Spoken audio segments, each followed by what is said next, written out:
Yesu ashimwe cyane. Baramutse neza. Uyu ni umunsi wacu wa kane, turi mu rugendo rwo kwibatura tubana n'Imana mu gitondo, dushaka amaso y'Imana. Imana iguha umugisha uwo wabifatiye akanya. Twatangiye tuvuga kuri Zaburi ya 15 dukomeje kuvugiraho ngo Uwiteka ninde uzaguma mu ihema ryawe, ninde uzatura ku musozi wawe wera. Umurongo wa 2 ugasubiza ngo n'ugendera mu bitunganye agakora ibyo gukiranuka akaguma akavuga iby'ukuri nk'uko biri mu mutima we, uwo niwe uzaguma mu ihema ry'Imana, uwo niwe uzaguma ku musozi w'Imana. Biba byiza, bikaba iby'umugisha, bikaba iby'igikundiro amaso y'Imana kubyukana mwene izo ngamba ukabwira Imana ngo Mana, aho ngiye mu kazi ndifuza gukora ibyo ushima, ibyo ndibuze uvugane n'abantu ndifuza ko bibishima nawe, ndifuza ko umunsi wanjye wose muri bikunezeza, uko nsubiza umugabo wanjye, uko nsubiza umugore wanjye, uko mvugana n'abaturanyi, uko mvugana n'abakozi, aho njya hose, aho ncururiza, aho nirirwa, ndifuza gukora ibyo ukunda, ibinejeje umutima wawe. Ibyo bintu tubihinduye ingamba mu gitondo, umunsi wacu tubera umunsi w'umugisha, tukirwana n'Imana. Hari abarenga urwo rwego rwo kuba ari umunsi, ahubwo bikabahindukira ubuzima. Mu buzima bwabo bafite ingamba mu mitima yabo zivuga ngo Mana, nzakora ubushake bwawe, icyo bizansaba gukora cyose nzakora ibyo ushima, ubuzima bwanjye buzabera kukunezeza. Ndakwifuriza kuba muri abo ngabo. Ndibaza ko twese tubifitiye inyota, ariyo mpamvu dufatanyije uru rugendo. Iyi Zaburi ya 15 ivuga ngo ninde uzaguma. Iri jambo ryo kuguma nakomeje kurituraho, ninde uzatura, ninde uzaguma. Murumva ko ari ukugumayo. Hari abantu benshi babanye n'Imana, babana b'Imana, b'abakristo, ariko babanye n'Imana bushyitsi, bameze nk'abayisura rimwe na rimwe. Bayisura iyo bagize iminsi yo kwiyiriza, bayisura iyo bagize iminsi y'amasengesho 3, 7, 40, 21, bya bindi byose tujya dukora ntabwo ari bibi, ariko ibyo si by'Imana yifuza. Ntabwo Imana yifuza ko ubana nayo uko ugeze mu rusengero, ubana nayo uko ugiye gusenga ku cyumweru cyangwa ku isabato. Imana yifuza kubana nawe isegonda ku yindi, ubuzima bwawe bwose, niba ariko navuga. Reka rero dufatanye kwiyemeza kutava mu buturo bw'Imana, kudatandukanywa nayo, kuzaguma, kuba muri aba bantu baguma ku musozi w'Imana wera. Umwanzi akubure burundu, ibigukurura mu kubaho kw'Imana byose bituruka ku mubi. Buri kintu cyose kigutandukanya na presence y'Imana, kigutandukanya no kubaho kw'Imana, cyose gifite inkomoko ku mubi. Reka rero tumurwanye twivuye inyuma, umwuka w'Imana azadushyigikira. Umwanzi iyo akubuzeho ikirego, iyo akubuzeho impamvu, akibuka iri jambo ko Imana iri mu ruhande rwawe, aharanira kugutandukanya nayo. Arabizi ko kugira ngo akubashe, nk'uko twavuze ku munsi w'ejo, kugira ngo akubashe agushobore nuko gutandukanijwe n'Imana. Satani uturwanya nta kindi aharanira no kudutandukanya n'Imana, kuko arabizi ko Imana iri mu ruhande rwacu. Abaharanira akavuga ati reka mwigize hirya gatoya, mujyane mu bintu Imana itajyijyamo, hanyuma abashe kumushobora. Mu rwandiko Pawulo yandikiye Abaroma igice cya 8 ku murongo wa 31 haravuga ngo none ubwo bimeze bityo tuvuga iki? Ubwo Imana iri mu ruhande rwacu, umubisha wacu ninde? Nshuti z'Imana, igihe cyose Imana iri mu ruhande rwawe, umubisha nta mbaraga agufiteho. Abantu bashobora kukwanga, bashobora gupangira ibibi, kubera ko isi yuzuye ibibi, yuzuye abagizi ba nabi bakoreshwa na Satani. Bamwe bamukorera babizi, abandi bamukorera batabizi, abandi bamukorera babishaka, abandi bamukorera batabishaka. Ni ukuvuga ngo ibibi n'ababisha dushobora guhura nabyo, ariko biri kambwira ngo ubwo bimeze bityo tuvuga iki? Ubwo Imana iri mu ruhande rwacu, umubisha wacu ninde? Ni ukuvuga ngo nta mubisha twagira, nta watugiraho imbaraga. Ibyo ngibyo Satani abizi neza. 33 muri iki gice cya 8 avuga ngo ninde uzarega intore z'Imana? Ni Imana kandi ariyo izitsindishiriza. Ninde uzarega intore z'Imana? Ni Imana kandi ariyo izitsindishiriza. Imana iri mu ruhande rwanjye kugira ngo insindishirize, kugira ngo impe imbaraga mu byari bigiye kunanira. Imana iri mu ruhande rwanjye. 34 akavuga ngo ninde uzaziciraho iteka? Ni Kristo Yesu, kandi ariwe wazipfiriye, ndetse akaba yarazutse ari iburyo bw'Imana adusabira. Muri ubwo buryo dushyigikiwe, Kristo Yesu yicaye iburyo bw'Imana adusabira.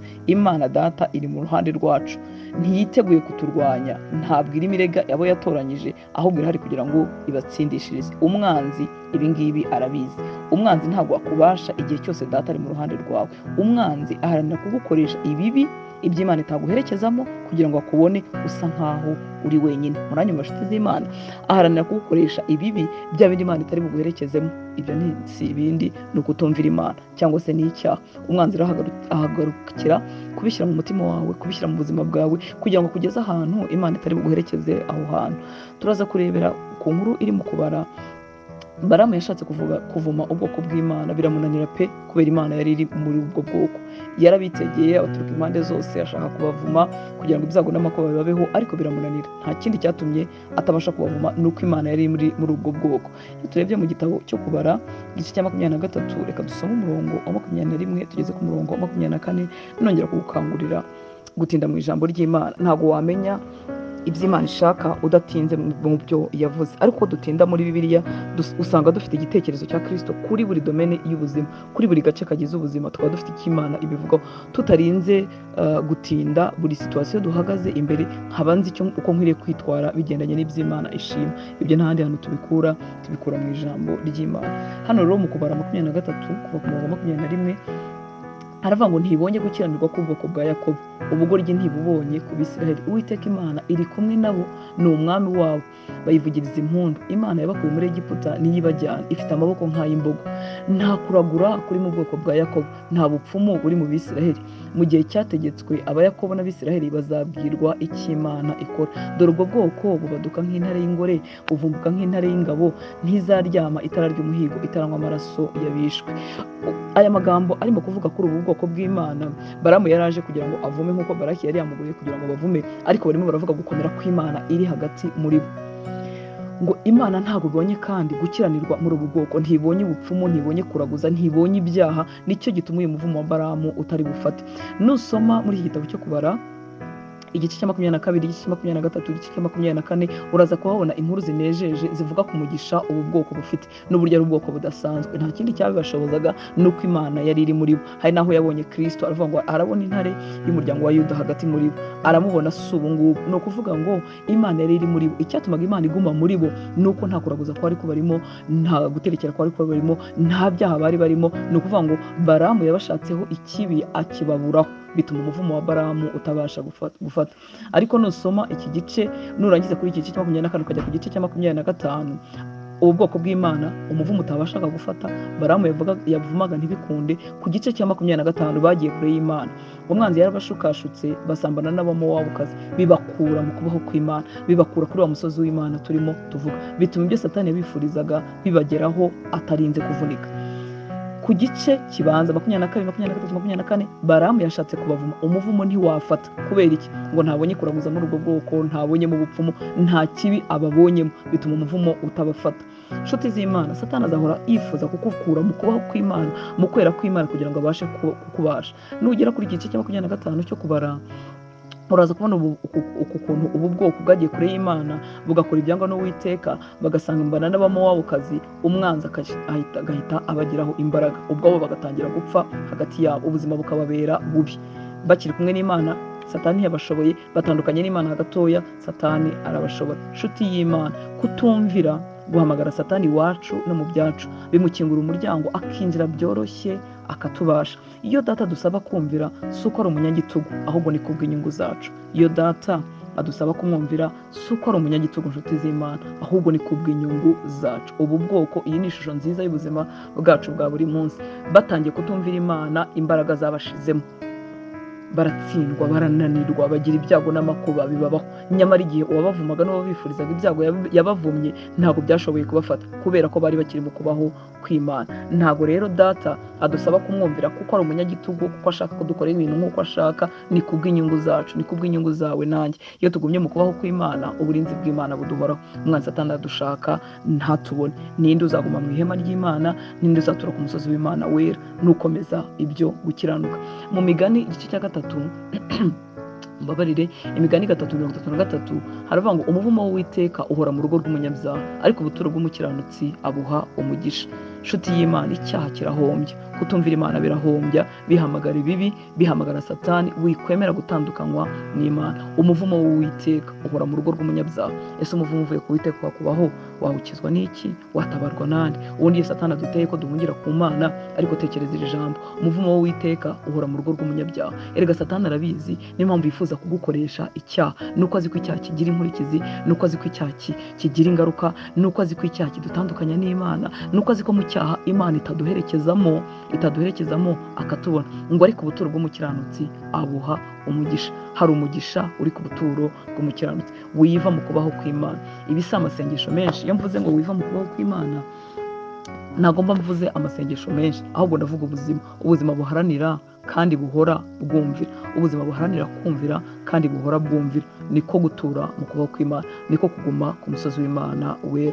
Mu Migani 26:2 haravuga nk'uko igishwi kijarajara n'intashyo kwiguruka, niko n'umuvumo w'ubusa utagira uwo ufataho. umuvumo w'ubusa ntugira uwufataho. Ni nk'uriya Balamu yari arimo kubavuma ntubafate, wabuze aho ufata, wategereje igihe bagize intege nkeya, igihe binjiye mu byaha bakajya gusambana n'abamowabukazi, nibwo muvumo wabonye aho ufata. Nk'uko igishwi kijarajara n'intashyo kwiguruka, niko n'umuvumo w'ubusa utagira uwo ufataho. Niyo mpamvu iyo umuntu atuye mu kubaho kw'Imana adatinya abamuvuma, adatinya ibikorwa bya Satani, adatinya imirimo y'abarozi n'abakozi ba Satani, ntabwo abitinya, kuko umuvumo w'ubusa ntabwo ugira aho ufata. Ibitero bya Satani n'imirimo y'abakozi be bifata ubusa iyo nta karyango twakinguriye Satani. Abaguma mu ihema ry'Imana, abatamanuka ngo bave ku musozi wayo wera, abakunda gukiranuka bakabikora, bahorana ubushizi bw'amanga. Hari uburinzi bukomeye buri ku buzima bwabo bakura mu kubaho kw'Imana. Mu kubaho kw'Imana ibingeraho n'iby'Imana yemeye, nta bwoba bw'ibindi bintu bitambuka, nta bwoba bw'imirimo ya Satani iyo ntatandukanijwe n'Imana. Abantu rero bakunda gukiranuka bakabiharanira bakabikora, bahorana ubushizi bw'amanga. Haravuga mu Migani 28:1 ngo umunyabyaha ari ntawumwirukanye, ngo ariko umukiranutsi ashira ubwoba nk'intare. Umukiranutsi ashira ubwoba nk'intare. Komera wowe, icyo ukwiriye guharanira, icyo ukwiriye gushaka kuruta ibindi, ni ukutava ku musozi w'Imana wera, ni ukwigumira mu ihema ry'Imana. Mbibutse ko si mu rusengero, si ku musozi runaka, si mu cyumba cy'amasengesho, ni mu mutima wawe. Tuzi Imana ubutayimura. Ikimura Imana si ikindi, ni igihe mpisemo gukora iby'Imana yanga, ni igihe mpisemo kutumvira Imana, ni igihe nkinguye akaryango nubwo kaba ari gatoya k'icyaha ku buzima bwanjye. Umunyabyaha ari ntawumwirukankanye, ni ukuvuga ngo Satani amugeraho ubutware, ariko umukiranutsi ashira ubwoba nk'intare. Imana iramuhagarikiye, Imana iri kumwe nawe, nta makuba n'ibyago byapfa kumugeraho. Ikimugeraho Imana iba yacyemeye. Satani yamutera ari kure, ariko ntiyakambika muri we. Reka ugambirire uvuge ngo sinzava aho Yesu ari. Turimo turibaza ngo ninde uzatura ku musozi wawe wera? Nabo ngabo baharaniye ibyo ngibyo, ndakwifuriza kubamo. Reka dusenge. Data, mu izina rya Yesu nongeye gushimira ubuntu bwawe. Mwami, tugeze ku munsi wa 4 twibatura, twifuza kuguma ku musozi wawe, twifuza kuba muri aba bantu batazava mu ihema ryawe. Ndasengera abahungu bawe n'abakobwa bawe kugira ngo bambikwe imbaraga.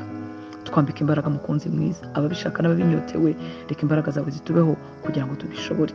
Uwiteka we, nongeye gusukira imitima y'abantu bawe barimo gusaba imbabazi muri kano kanya, barimo bareba igihe bamanutse bakava ku musozi wawe wera, barimo bareba ibikorwa bakoze, barimo bareba imirimo runaka, n'umutima wawe waragiye kure yawe. Ndagushimira kuri Imana y'imbabazi. Turakugarukiye nk'abahungu bawe n'abakobwa, maze twakire ineza yawe iduhoreho. Mwami, ntitwongere kuva mu buturo bwawe, twigumire mu kubaho kwawe, ntagire ikitumanura, ntagire ikitubasha.